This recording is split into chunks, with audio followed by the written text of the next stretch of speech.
کہ علم دین کے بغیر انسان کی زندگی میں اخلاق اور کردار درست نہیں ہو سکتا ہے۔ آپ صلی اللہ علیہ وسلم نے ستانے والوں کو معاف کر دیا، کسی کو ستانا تو بہت دور کی بات۔ سبزی فروشوں کے ساتھ میٹنگ کی تو سبزی فروشوں نے کہا کہ کانٹی مارنا کوئی ہم سے سیکھے۔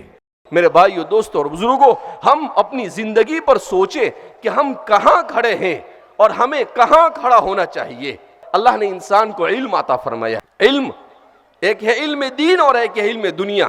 علم دین اسی لیے ضروری ہے کہ علم دین کے بغیر انسان کی زندگی میں اخلاق اور کردار درست نہیں ہو سکتا ہے۔ حضرات انبیاء کرام علیہم السلام کو اللہ نے اسی لیے بھیجا کہ انسانوں کو کس طرح سے صبح شام کی زندگی گزارنا اخلاق کے ساتھ وہ عملی طور پر کر بتلائے۔ لَقَدْ كَانَ لَكُمْ فِي رَسُولِ اللَّهِ أُسْوَةٌ حَسَنَةٌ کہ محمد عربی صلی اللہ علیہ وسلم کی زندگی آپ کے لیے آئیڈیل ہے۔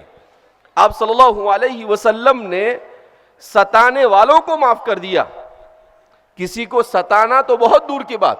آپ کے ذہن و خیال میں کبھی کسی کو ستانے کا تصور بھی نہیں آیا، آپ نے کبھی سوچا بھی نہیں کہ میں کسی انسان کو تکلیف پہنچاؤں، بلکہ آپ کی جان لیوا جو آپ کی جان لینے کے در پہ ہوتے تھے، ایسے لوگوں کو بھی معاف فرما دیتے تھے۔ دنیا میں انسان ایسی پست اخلاقی کا شکار ہوا ہے کہ دھوکہ دینے کو ہوشیاری سمجھا جا رہا ہے۔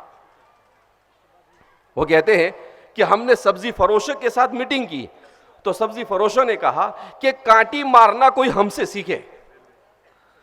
سبزی فروشوں نے کیا کہا؟ کانٹی مارنا کوئی ہم سے سیکھے کہ کانٹی کیسے ماری جاتی ہے۔ کہا ہمیں آتا ہے، ہم اس میں ایکسپرٹ ہیں۔ تو میں نے کہا کہ اللہ کے رسول صلی اللہ علیہ وسلم نے ارشاد فرمایا، من غشنا فلیس منا، جو دھوکہ دے وہ ہم میں سے ہے ہی نہیں، اس کو مسلمان اور مومن کی لسٹ سے اور فہرست سے نکال دو اس کو، کہ بھئی یہ مسلمان نہیں ہے، مسلمان اور دھوکہ دہی۔ یہ ہے اسلام ہمیں سکھاتا ہے۔ تو اس لیے ہم صحیح معنی میں اسلام کو سیکھیں اور اپنے نوجوانوں کی صحیح تربیت کریں۔ اپنے ہاتھ سے موبائل کو چھوڑ کر اپنے ہاتھ میں کتاب پکڑیں۔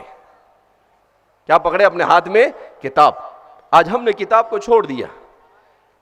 اسلامی معاشرے میں کتاب ایسی ہوتی تھی کہ ایک مسلمان گھرانے میں 50 ہزار کتاب اس کی لائبریری میں ایسے ہی رہتی تھی۔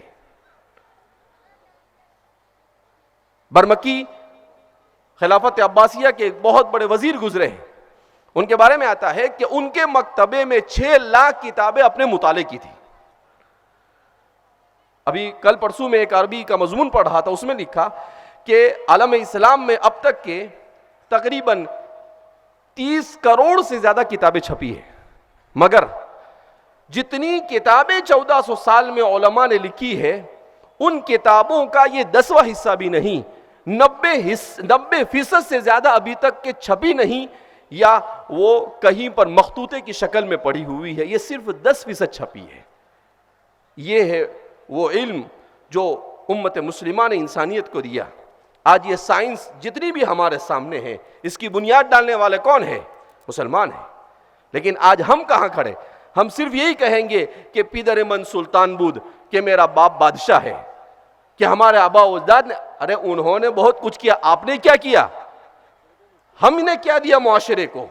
اس لیے میرے بھائیو، دوستو اور بزرگوں، سنجیدگی کے ساتھ اپنے آپ کو صحیح مصرف میں، اپنے وقت کو صحیح مصرف میں استعمال کرنے کی ضرورت ہے، ٹائم مینجمنٹ کے مطابق، کہ صبح سے شام تک میرا بچہ کیا کرے، میں کیا کروں، مجھے کس طرح سے رہنا ہے۔ اس طرح سے ہر ایک اگر اپنی زندگی کو گزارنا شروع کر دے تو میں سمجھتا ہوں کہ ملک میں انقلاب خیر برپا ہو سکتا ہے، اور یہ پوری دنیا امن اور امان کی آماجگاہ بن سکتی ہے۔ اللہ رب العزت ہم سب کو صحیح معنی میں اپنی عقل کا صحیح استعمال کرنے کی توفیق مرحمت فرمائے۔